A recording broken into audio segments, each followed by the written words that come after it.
We have a stellar panel that is very well placed to help us dive deeper into this question of how philanthropy can play a more significant role in supporting long-term systemic and inclusive change, and whether it can challenge imbalances of social economic power. Recognizing the limitations of the Republic of Zoom, please could you post your questions in the Q&A tab. We have time at the end of this session. We have 10 to 15 minutes to respond to these prompts, and I promise we'll get to those.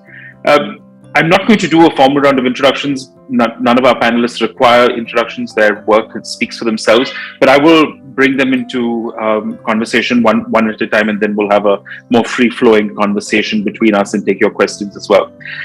To open this discussion, I'm thrilled to introduce Radhika Bharat Ram. She's the joint vice chairperson of the Shri Ram Schools, and aside from this, she has a range of interests in the development sector, from disability to cancer care and gender equity.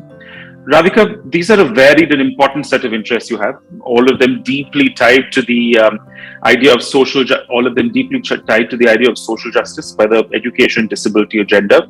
We'd love to hear, what this journey looked like for you and what your key inflection points were.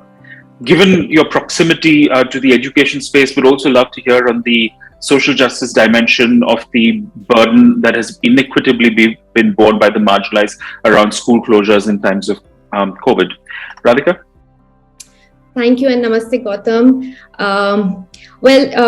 I don't think there was one inflection point for me. I think it was, collection of experiences through volunteering, understanding and interacting with various groups of marginalized people that have been a part of my life, whether it was the visually impaired at the Blind Relief or the craft people that I have had the opportunity to work with, or the foundation schools that we run, the children who are part of that, or our staff at home, the children who are part of our staff. And, one realized that there was immense potential, but lack of opportunity and access was stopping their growth. And what stood out even more starkly for me was that I didn't see many women. I was not seeing opportunities being given to women. And while all this was happening in the last 15 years, I think possibly you could say that, my inflection point was when I decided that I had to do something about it. And it was whether it was at Blind Relief to start putting many more women, visually impaired women in there, or working with many more craft women. Also, what sort of helped me through this journey was recognizing my privilege. I think Mr. Munjal mentioned it before. I think when you come from a position of privilege, I think we owe it. It's our responsibility to give back. And, giving back doesn't always need to be monetary. It can be your time. It could be providing opportunity to others. And that has been my journey. My journey has been, having conversations with people, understanding them, and not a top-down approach, but more pulling in people and understanding their circumstances. And probably that's helped me even start the fellowship program for young women. So many young women getting educated, but really what happens to them after their schooling. And that's a small effort in giving back. I have also learned in my journey that there are two types of philosophy to giving, one being impacting many lives and the other being impacting small number of people. I practice the latter one. I like to work with and for people. I need to be connected with them to see the impact that's happening. And that's the way I like to work. You asked me about education. We all know what is happening in the education space in India in the last 2 years. Our schools haven't opened. While elite schools will sort of ride this tide well, I worry about the rest of India. I worry because we do see a dropout rate in schooling. We do see young girls getting married a lot more now. The digital divide and the access to education isn't there. And for me, Gautam, the most important thing is school is just not a space where you go for academics. It's so much more than that. It is skill building. It's sort of, recognizing the kind of human you are and you want to become, the peer interaction, the leadership skills. I think we have denied our children for the last 2 years of that growth. Schools do need to open. We can create all the content we want to create. Digital is great, technology is great, but you can never ever substitute an educator in the classroom. And I really hope that we open schools. We have a lot of work to do, especially we need to work on mental health, and we need to bridge the gap that has increased a lot. So that's from me. Thank you. Thank you so much, Radhika. I know all of us really appreciate the calling out of the privilege that we have, and how we must front and center that as we start to do this work. And your points on reopening schooling are well noted and well taken. I think would find great resonance among all of us attending today. I do hope they open soon.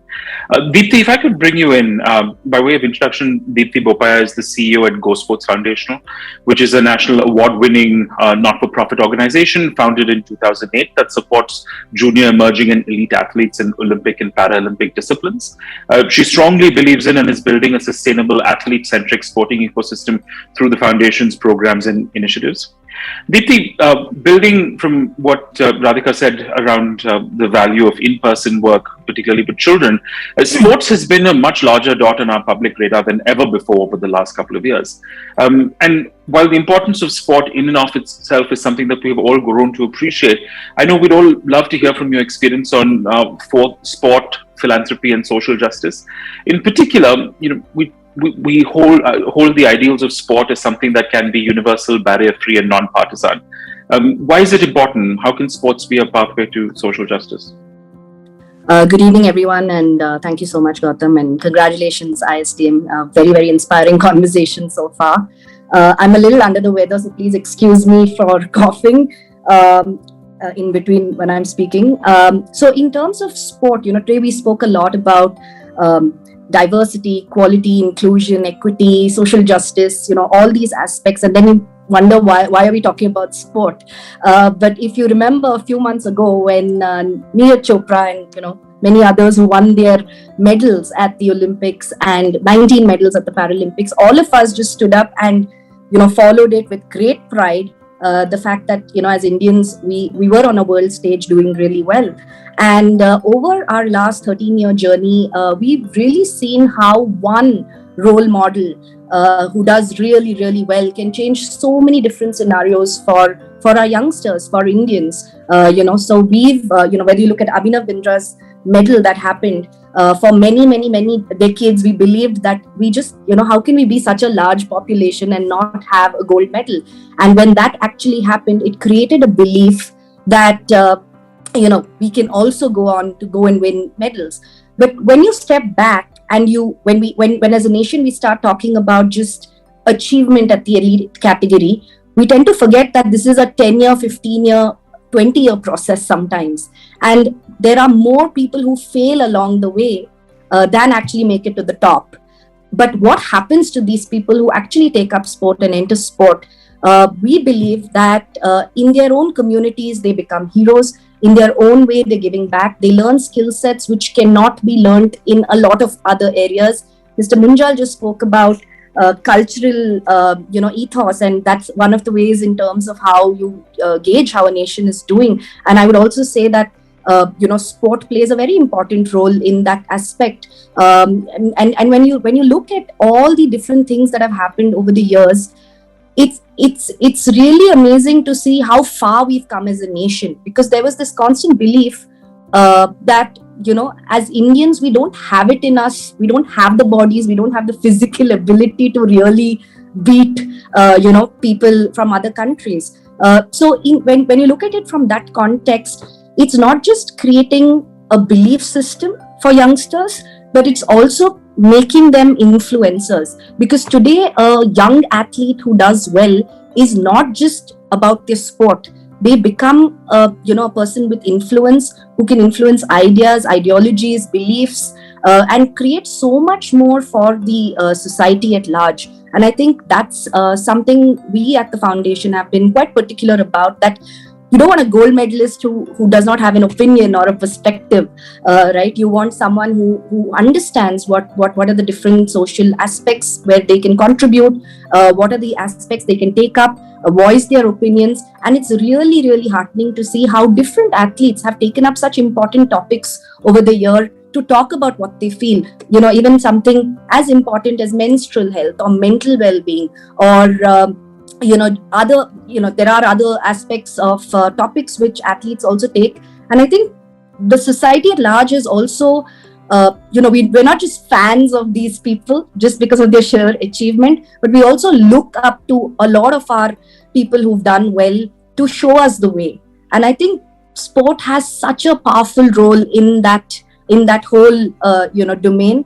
And, it's really just inspiration is one aspect, but I think there are so many other belief systems at a societal level that we can really overcome through the pursuit of excellence. Thanks so much. Thanks so much, Deepti. That was really, really helpful. And I like what you called out in the fact that sports has become so much more front and center. And I think it's worth pausing a moment to reflect on the fact that it's not just one thing. It can be a pathway to many, many things, and to embrace it for the holistic nature of it rather than just as a pathway to medal. So thank you for calling that out. Soumitra, if I can come to you, Soumitra Pandey, as many of you will know, is a partner at the Mumbai office of Bridgespan. He's passionate about the opportunities for social change and nation building that India currently presents. Soumitra, throughout your work in that of Bridgespan, addressing the underlying causes of inequity and the role of philanthropy has been a recurring theme. In particular, the recent work that many of you in the audience today will be familiar with, and I'm sure we can drop a link in, around the idea of pay what it takes, has thrown up a range of ways philanthropy can move beyond programs to addressing the underlying injustice. What is your research finding on equity, and how might we learn from that? So good evening, everyone. I think, John, thanks for bringing up pay what it takes, and the work on equity. I think a couple of points, right? I guess all of us here want to have significant impact, right? And what do you need for significant impact? You, of course, need a very, very inspiring vision, but that vision needs to be supported, in our view, by three things, right? One is a great strategy to get that vision into reality, capital and talent. And where does philanthropy come in? Philanthropy comes in all the three places, but specifically with the capital. Now, in our view, the capital is required for three areas, right? One is building the foundational capabilities of an organization, whether it's your strategy, whether it's IT systems, whether it's HR. The next layer is financial resilience, which is, do you even have 6 months of reserves, right? So funding for corpus, reserves, and stuff like that, right? Of course, a lot of the funding should rightly go towards, program. What we found both in India and even overseas, that the funders typically have shied away from funding the bottom two layers, which is foundational capabilities and financial resilience. And what has that led to is really organizations under-investing in these two areas, right? So we did a survey in India and, overseas. Pre-COVID, a lot of the organizations and marquee names had less than 3 months of, reserves, right? So what does that lead to, right? And why is that happening? Now, couple of things, right? I mean, firstly, as Mr. Munjal said, right? I mean, it's ironic that people are not investing in these two layers, especially the foundational layer, because tell me of, I'm sure you've heard of organizations where capital was wasted or not efficiently used because it didn't have a clear strategy.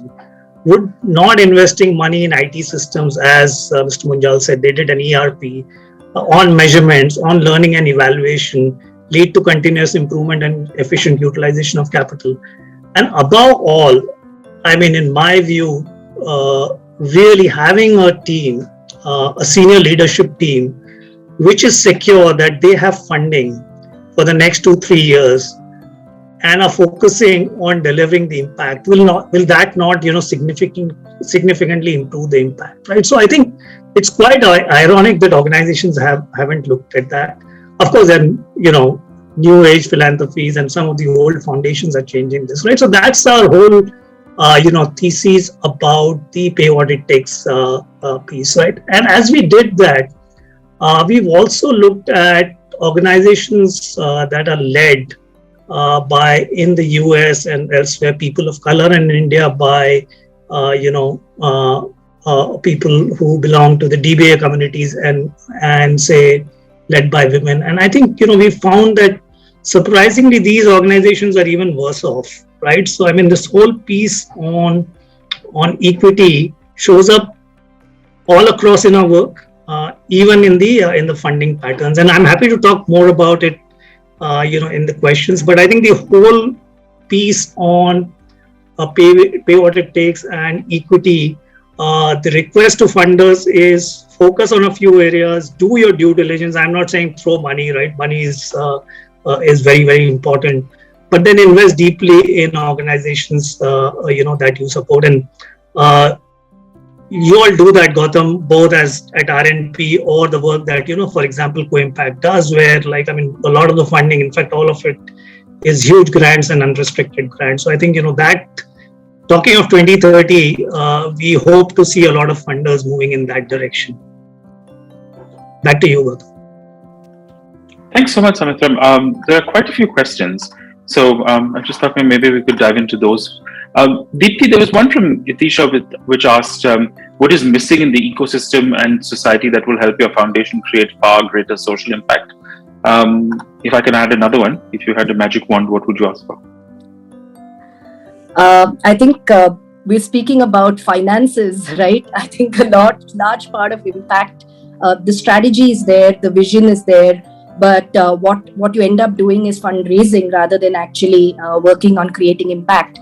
So I feel the magic wand would definitely be funding. But having said that, we've been very fortunate over the last 5 years, especially since CSR came in, because our initial years were really finding people who are passionate about sport. But then when CSR, had put training towards Olympic, Paralympic and rural sports into the mandate, and it became part of nation building, and sport was a very critical aspect of it. I think that in itself opened up so many large corporates who actually came forward and said that this is a long journey and we're with you on this. And we've been fortunate, but obviously that has allowed us to impact to a certain extent. But if you want to really go deeper, you want to really give them world-class support. Today, there's a lot of collaboration with the government. There's a lot of collaboration with the Sports Authority of India. We're all talking to each other. And a large part of the results that you see at Tokyo Olympics and Paralympics is because of these collaborations that have happened. And money that has come in. Corporate India has actually, really given a lot of money. But if you step back and you look at CSR, 1.5% of the total CSR funds available comes into sport. And with that, we've, been able to create this impact. So even if 3 to 5% comes in, you're talking about a lot of athletes who end up doing well and not just winning medals, but qualifying for the Olympics and Paralympics is a very big deal. We've sent our largest contingent both to the Olympics and Paralympics. But what is really important to note is what happens to people who are at a national level, at a state level?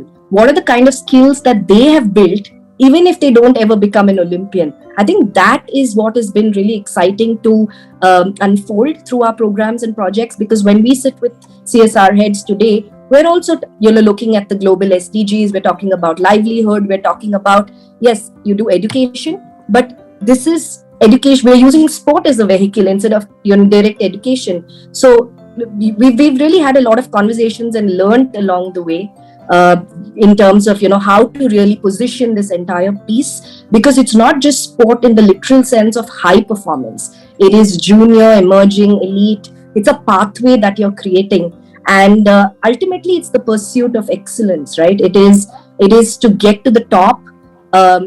You have so many different challenges that come along the way. And if you're fighting the best in the world who have access to everything possible, why shouldn't we allow our talent to get all the opportunity to excel?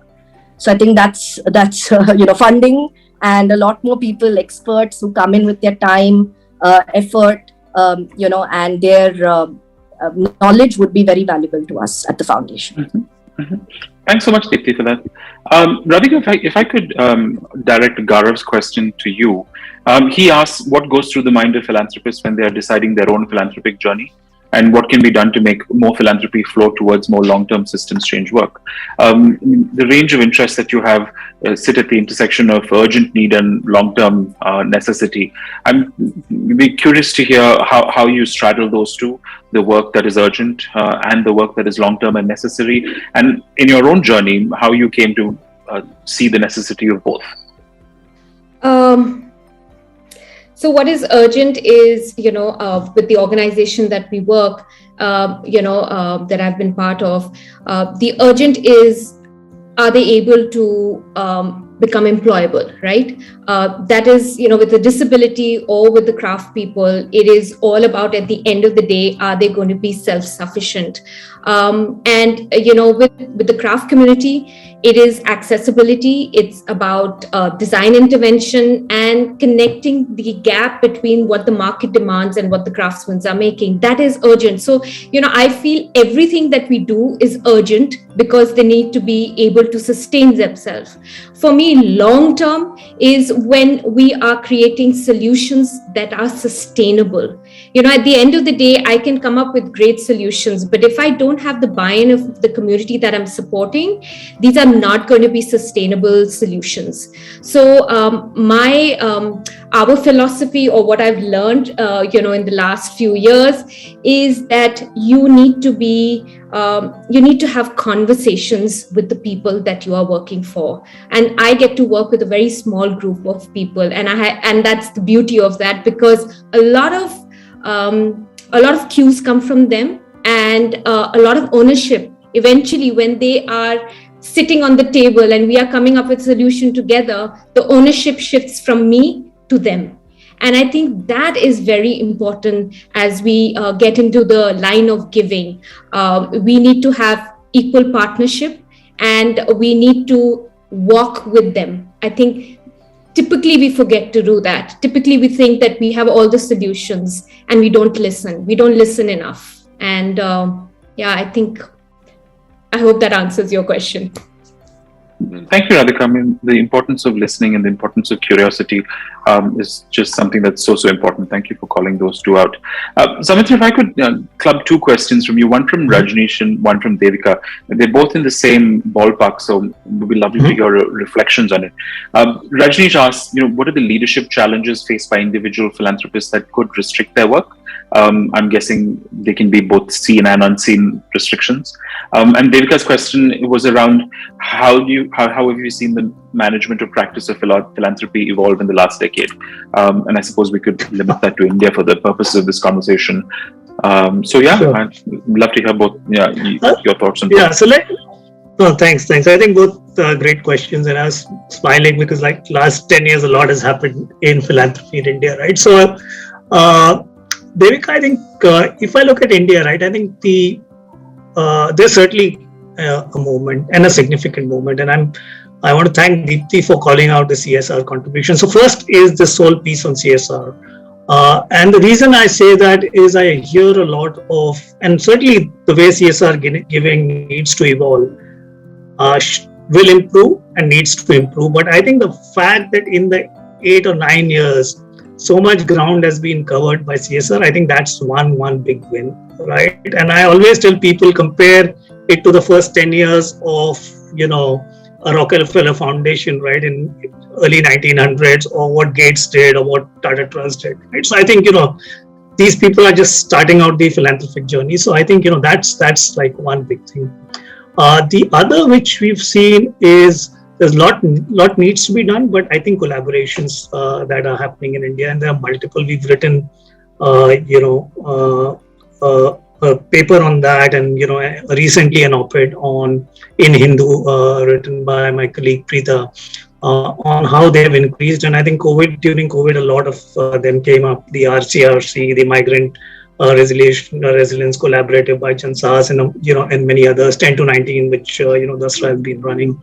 For a while, right?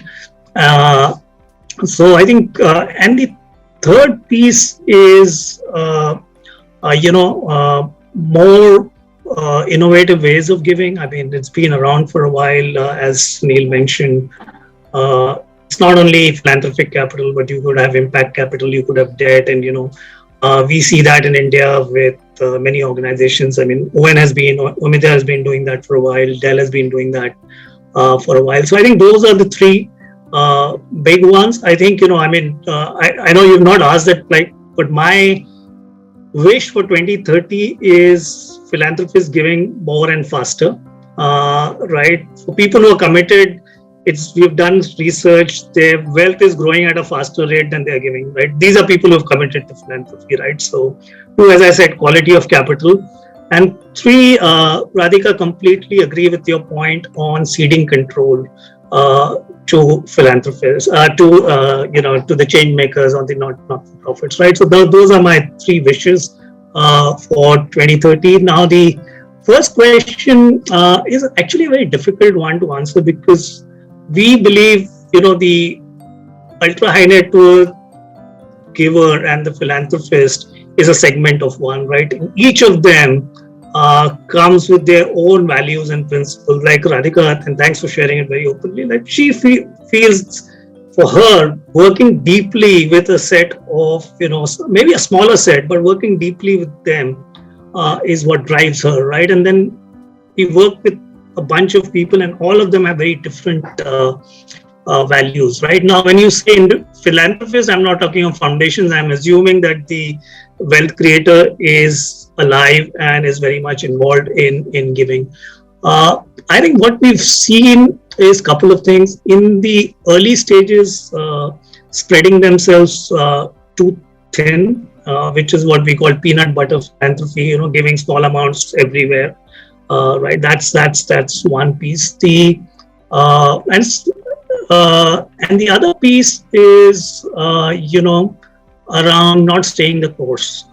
As Deepti said, it's like a 20-year journey to kind of make it, an Olympic champion, right? So depending on the causes you pick up, I think those are the 2-3 things that we see. I know these are not leadership challenges, but I think maybe Gautam can add to it, My sense on leadership challenges in philanthropies where the the donor is alive, involved, and giving is really, how do you build the second line? At what stage you build the second line, and could be the one. But as I said, like we work with 10-15 of these ultra net worth individuals, and the story is very different in each of those. Thanks, Soumitra. Fully echo what you were saying, that each journey is a unique one, and there's lots that can be learned across them, but each one is very, very unique. Deepti, if I could come back to you, there's a really interesting question from Diksha that's at the intersection of privilege, social justice, and access. Diksha asks that athletes who come from not privileged backgrounds become unable to keep up. They don't have access to pools. Diksha refers to the example of actor Madhavan's son being trained in Dubai, and that also, for example, women athletes end up with a government job because they don't really have support. How would you respond to the nature of support that we can offer athletes from disadvantaged backgrounds, and bring equitable access to all of them? I think what's really interesting to see is the backgrounds of all the athletes who've actually made it to the Olympics. There is this understanding, and it was really interesting to see how many state representation we've got from all parts of the country, and also from all backgrounds. Most importantly, if you just take the hockey team, it's incredible to see how that has been. Rani Rampal, who's the captain of the Indian women's hockey team, is somebody who we gave our first scholarship to. She is the daughter of a cart puller, and the daily wage her dad used to earn was 250 rupees, and her first scholarship from us was 6,000 rupees a month. She automatically became the the breadwinner of the family. But after 12 years, she is leading the Indian hockey team, we consciously decided to move out of team sport because we felt it's not fair to only work with one or two athletes. But in amongst the 135 athletes that we work with today, they come from different backgrounds. And I think for us, and at least the way we select athletes is purely based on talent. You can't really go basis their background only. There are different types of schemes, organizations that work with athletes who come from non-privileged backgrounds. But for us, it is first talent. That would be the differentiator.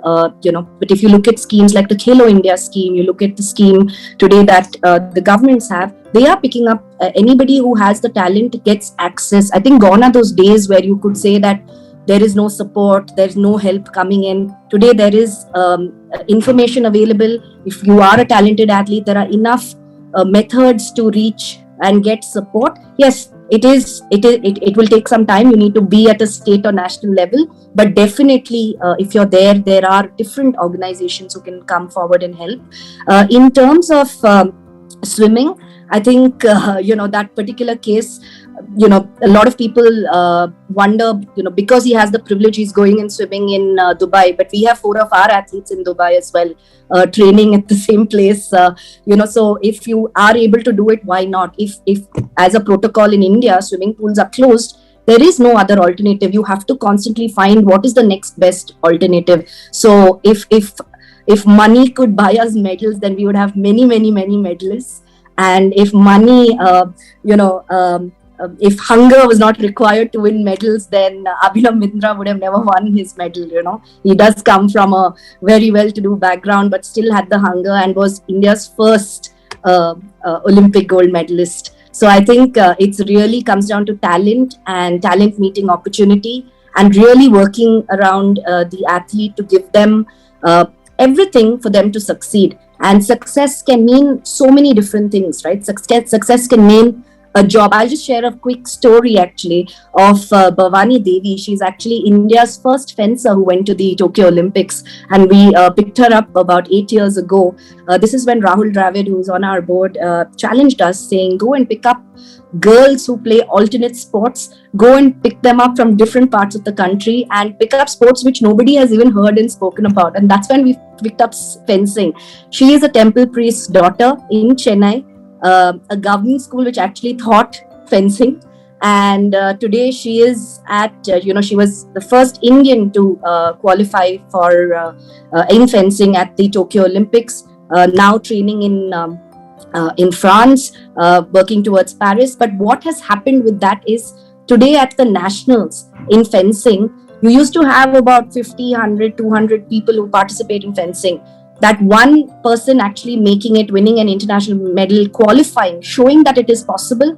Today you have close to 800,000 kids who participate in fencing nationals or shooting or, all the different sports. So I think sometimes it's just that one person who can show that it's possible. And then the entire, younger generation is waiting to be inspired. Today, everyone's picking up a javelin. People who didn't know what really that sport is, they're tracking it.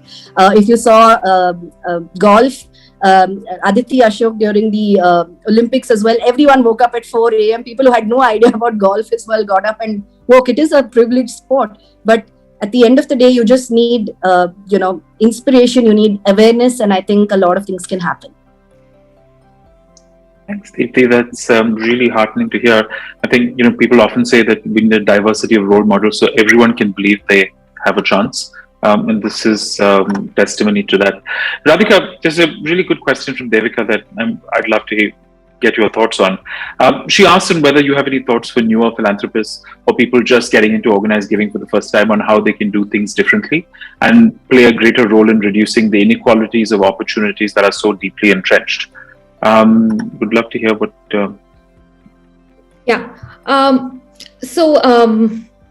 Young philanthropist, I feel that there is a lot of work that is happening in our country. There are great organizations doing some out-of-the-box solving solutions, coming up with solutions.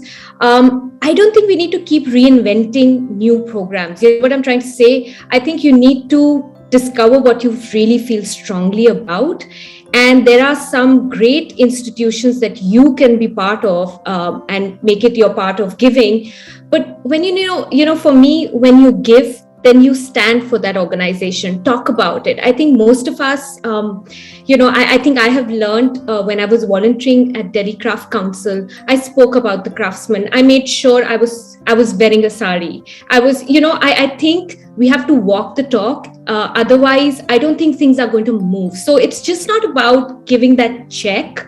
I think it's so much more. When you are from a position of privilege, talk about it. Do a post, make sure you're taking interest in that organization and give a little bit of time. I think you can give all the money that you can, but I think time and expertise, all NGOs need it. We all need it. We see it all the time. We need people to teach us the art of storytelling so that we can get good funding. We need to understand how important it is to talk from data. There's so much to be done in NGOs, and I think there is a lot that you can do, but you need to figure out what you really feel very passionately about and what you want to move, what you want to change. You can't change everything. So pick up a cause that you feel strongly about, and there'll be many who would want you to be part of that. So I don't know if that answers your question. That was great, Radhika. And if I can pick up from that, there is so much to be done. Soumitra, to link that to Subrata's question on how do we help Indian philanthropies to appreciate and help building the ecosystem, and I'd widen that question to say to build the entirety of an organization and then the ecosystem. The work that you're doing at Pay What It Takes and beyond speaks a lot to the importance of this. Curious. Yeah. So I think, spoken enough, I think, about Pay What It Takes, right? I think the other piece is, from an India perspective, right, is our world, does it even look like a sector, right, or a field? And my answer, unfortunately, is no, right? And I'll just give an example, not that things could have been changed, but really FCRA and the changes happened upon us and we found it quite late. And I'm just picking up a random industry, say a hosiery manufacturer, they will have an association. They will have a voice. They will have a seat at the table, right? But we who are the voice for, trying to be the voice for the marginalized or the unheard, where is our own voice, right? And I think, this whole piece is missing. And, this is not our work, but I think, people who are interested, I would ask them to read, this is an organization called Wings, which talks about infrastructure for philanthropy, right? And I think that piece, Gautam, is missing, right? Where are the watering holes? How do you, get together? How do you learn from each other? Radhika, to your point, if there are, 15 people all over India, young people who are getting into philanthropy for the first time, where do they get together and share ideas? Like if they're in business, there's the, what is called YPF or Young Professionals Forum or whatever, right? There are forums like that, right? Where is the forum for us, right? So I think that report says that 80% of the investment in the infrastructure for philanthropy has happened in North America, right? And that could be in forms of course, professional services organizations like ourselves, members, only clubs like, IPI, they could be academic institutions. ISDM, of course, somebody said is the big name. So academic institutions and research and stuff like that, right? We thankfully IDR is there, but otherwise, when we started, all my initial work was published in Stanford Social Innovation Review, SSIR, right? And, and we're writing about India and it's going on to SSIR and then Indians are going and reading on SSIR, right? So I think there needs to be investment and effort on building our sector to look like a sector, which has voice, which has fora for people to come together, exchange ideas, and they don't need to necessarily always formally collaborate in terms of investing money or doing things together, but at least sharing of ideas and stuff like that. I think somebody needs to, and some initial, green shoots are there, but I think a lot needs to be done in my view. Thanks, Soumitra. We're running out of time. We have 3 minutes and 3 panelists and 1 question for each of you. Is there anything we're leaving out here that needs to be addressed? I'd love to hear if there's something that we should talk about next time. Gautam, sorry, someone had actually asked regarding the whole Paralympic movement, and I think that's very important since we're talking about one of the largest campaigns, human rights campaigns in the world that actually got launched during the Paralympics. Because 15% of the world's population is actually people with disabilities, and India is in the top 5. And what we've seen actually through sport is not just the ability to really transcend human limitations, but also the beliefs in the society that a person with disability is a burden on the family. Today, the fact that they're winning, they've become breadwinners. One of our athletes, for many years, they were trying to get him married, and he won a medal, and then he had so many proposals, and he's like, oh my God, my medal actually allows me to get married, because till then nobody even thought I could get married.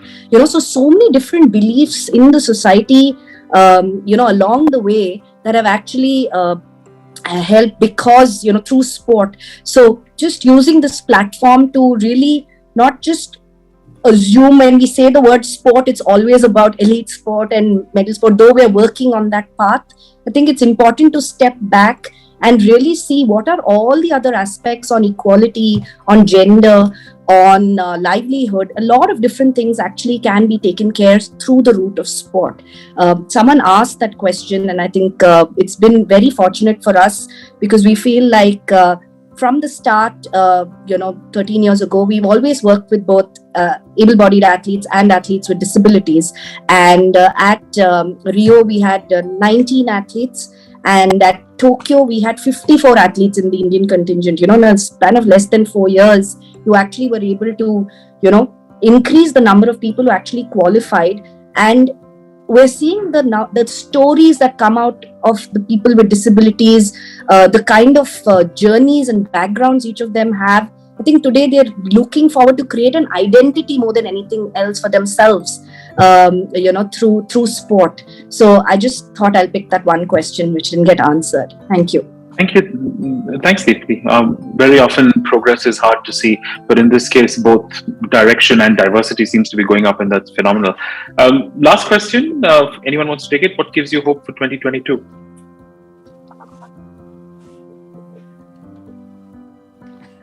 Silence. I'm very hopeful. I think if I was not hopeful, I wouldn't be doing the work that I'm doing. I think what has happened in the last 2 years is that we have seen many conversations, especially in the social sector. There's so many Zoom calls, events. I think we're learning. I think like you were talking about a common platform where one can share, one can learn. I think that is being addressed. And I think many more people, I think pandemic has shown us the stark reality of the differences in our country. And I think that realization has hit many people. So hopefully, I'm hopeful that many more people will give from their heart, give their time, give their money, give their resources and opportunities to ones who need it most. So I'm very hopeful. Yeah, just for a second. For me, it's the young people in the current generation. We had like 2 positions out for consultants. We've got 300, 400 people to apply. And I'm sure it's the same thing with ISDM, right? So I think this generation and their social awareness is what gives me, a lot of hope, not only for 22, but beyond. That's a wonderful note to leave this on. Thank you so much, Radhika, Deepti, and Soumitra.